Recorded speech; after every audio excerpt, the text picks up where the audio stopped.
तर इथं मी चितळेचे गुलाबजामुन बनवणार आहे। त्याच्यासाठी बघा मी इथं साखर घेतले, हा खवा आहे, याच्यामध्ये शुगर नाही आहे, मावा आपण म्हणतो तो आहे। इथं थोडंसं दूध घेतलं आणि चितळे फूडचं आपलं गुलाबजामुनचं पॉकेट आहे 200 ग्रॅमचं। तर मी सगळ्यात आधी काय करेन माहिती आहे का, हा जो खवा आहे तो मी पूर्ण हाताने असा मळून घेतला सारखा घेईन, म्हणजे पूर्ण हा कुस्करायचा आणि हाताने असं छान मळून घ्यायचा। त्याच्यामध्ये ज्या काही गाठी आहेत त्या बिलकुल राहिल्या नाही पाहिजेत, असं आपण ह्या हाताच्या तळव्याने असं पूर्ण करून तो छान मळून घ्यायचा आहे। ह्याच्यामध्ये ऑलरेडी थोडंसं म्हणजे मॉइश्चर सारखं असतं, त्यामुळे जास्त दूधची आपल्याला गरज पडणार नाही आहे। त्यामुळे हाताच्या बोटाने हे असं असं थोडं करून घ्यायचं, म्हणजे ह्याच्यामध्ये काही गुठळी असतात त्या सगळ्या मोडून घेऊ आपण। इथं बघा मी हे सगळे अशा बघा असा एक छानसा आपण गोळा केलेला आहे।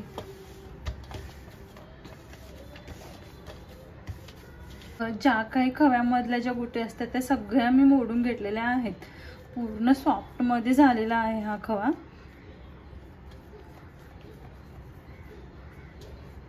आता हे जे गुलाबजामुनचं पीठ आहे ना ते मी ह्याच्यामध्ये घालून छान मळून घेते।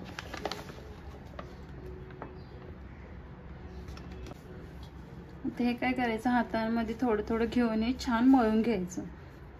ते इथं मी हे मिक्स करत आधी जेवढं होता होईल तेवढं ह्या खव्यामध्येच मळायचं, कारण त्याच्यामध्ये ऑलरेडी मॉइश्चर असल्यामुळे त्याला पाणी किंवा दूध कमी लागेल।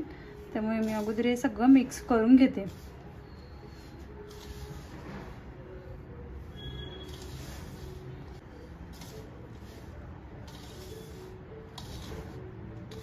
हे सगळं पिठामध्ये छान खवा मिक्स करून घेतलेला आहे। आता मी काय करते थोडं थोडं दूध घालून हे मळून घेते। एकदम जास्त नाही घालायचा, कारण मग आपल्याला त्याचा अंदाज कळणार नाही, पिठामध्ये जास्त दूध झालं तर मग ते पातळ होऊ शकतं। त्यामुळे थोडं थोडं घेऊनच आपल्याला हे छान मळून घ्यायचं आहे। ते मी थोडं थोडं घालून दूध मळून घेते मी हे पीठ।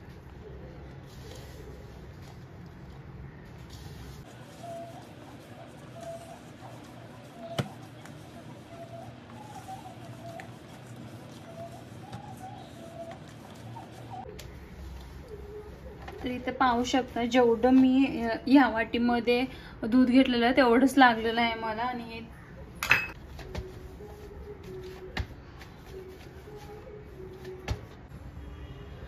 आता इथं मी पाक करायला घेते। 600 ग्रॅम पॉकेटसाठी आपल्याला 600 ग्रॅम साखर लागणार आहे। तर आता मी अंदाजे घेत आहे, इथं घ्यायचं आहे त्यामुळे मी इथं बाउलाने थोडंसं आणि इथं थोडंसं मी पाणी घालते। आता इथं मी पाक होण्यासाठी ठेवलेलं आहे। आता जोपर्यंत पाक होतोय तोपर्यंत मी काय करते, ह्याचे थोडे थोडे छोटे छोटे असे गोळे बनवून घेते। याला तुपाचा थोडासा हात लावते आणि छान गोल असे गोळे बनवून घेते। तर असे मी सगळ्या पिठाचे गुलाबजामुन बनवून घेते। तर ह्या साईजचे मी सगळे आता गुलाबजामुन बनवून घेते। आता इथे सगळे गुलाबजामुन मी बनवून घेतलेले आहेत। आता इथं कढईमध्ये मी तेल गरम करायला ठेवते आणि इथं साईडला पाक पण होतच आला आहे। आता इथं तेल गरम झाले का बघण्यासाठी मी थोडंसं पीठ टाकून बघते, जर ते वरती आलं असेल तर आपलं तेल गरम झालेलं आहे। पटकन वरती येत नाही म्हणजे अजून तेल गरम झालेलं नाही आहे। आता इथं तेल गरम झाले, मी एक एक गुलाबजामुन घालून छान तळून घेते।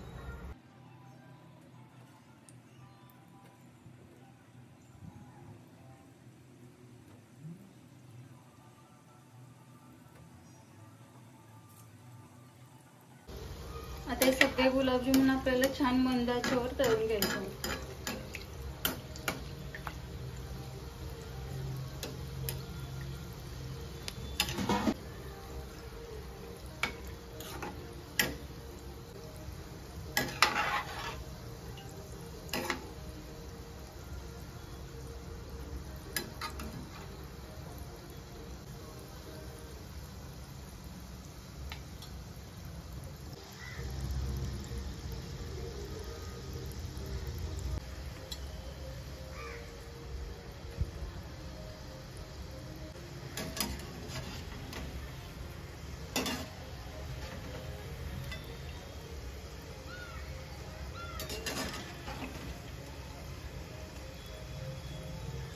आता इथं पाहू शकताय गुलाबजामुन छान सगळीकडून तळलेले आहेत.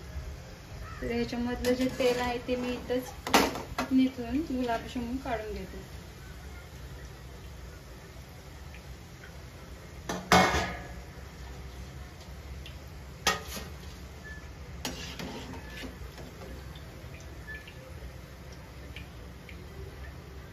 आता इथं हा पाक झालेला आहे, त्याच्यामध्ये मी ही बारीक केलेली वेलची टाकून घेते आणि तळलेले गुलाबजामुन मी पाकामध्ये सोडून देते.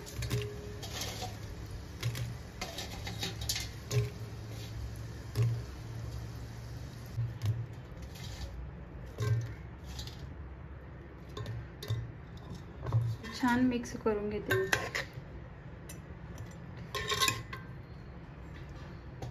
आणि इथं पाहू शकताय गुलाबजामुन एकदम छान मुरलेले आहेत. त्याच्यावर थोडं गार्निशिंगसाठी मी थोडंसं काजू आणि पिस्तावर टाकत आहे आणि छान झालेत खूप गुलाबजामुन. जेवढे चांगले मुरतील ना तेवढे ते छान असते. नमस्कार फ्रेंड, मी पुन्हा welcome back to my channel. तर आता संध्याकाळ झाली आहे, गुलाबजामुन बनवून बराच वेळ झालेला आणि हे छान असे पाकात मुरलेले आहेत. तुम्ही बघू शकता किती छान झाले आहेत. कलर तर छान आहेच, त्याच्याबरोबर याची टेस्ट पण खूप मस्त आहे. आणि मी नेहमी ना दरवेळेला हे असेच बनवते आणि याची टेस्ट एवढी छान येते ना की आपण फक्त पिठाचे बनवलं की त्याला तेवढी टेस्ट येत नाही जेवढी ह्याच्यामध्ये आपण मावा किंवा खवा घालून बनवली तर याची टेस्ट एकदम छान होते. आता तर रक्षाबंधन जवळ येते आणि आपल्या प्रत्येकाच्या घरी काय ना काहीतरी स्वीट डिश असते. खूप छान लागतात हे गुलाबजामुन आणि आमच्या घरी तरी सगळ्यांचे फेवरेट गुलाबजामुन आहेत. त्यामुळे मी अधूनमधून असं बनवतच राहते.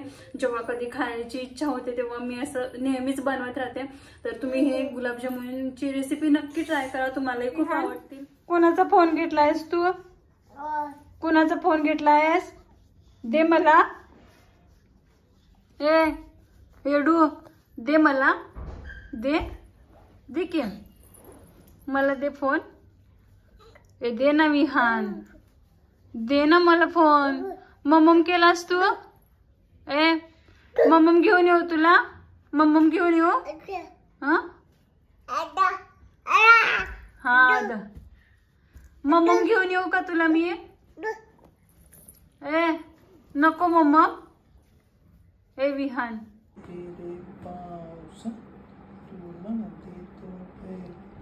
तुला अंजू आले का? मला तर बिलकुल वाटत नाही तो आता झोपणार आहे म्हणून.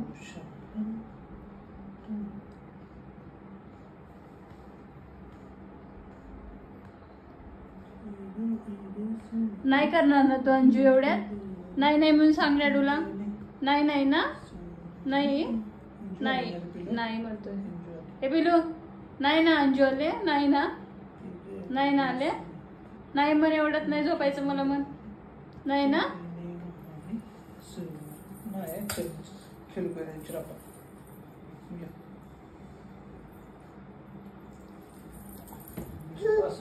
तसं आज चायनीज आणलंय तर आज मस्त असं चायनीज खाणार आहोत.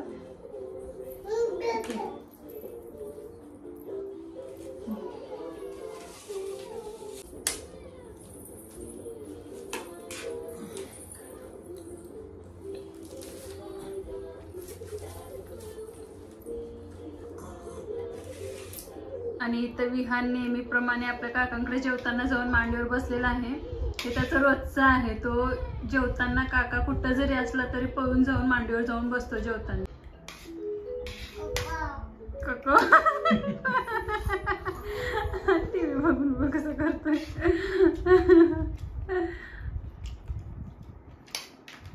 ए विहान काय म्हटलास तू? काका म्हटलास? काय म्हटलास?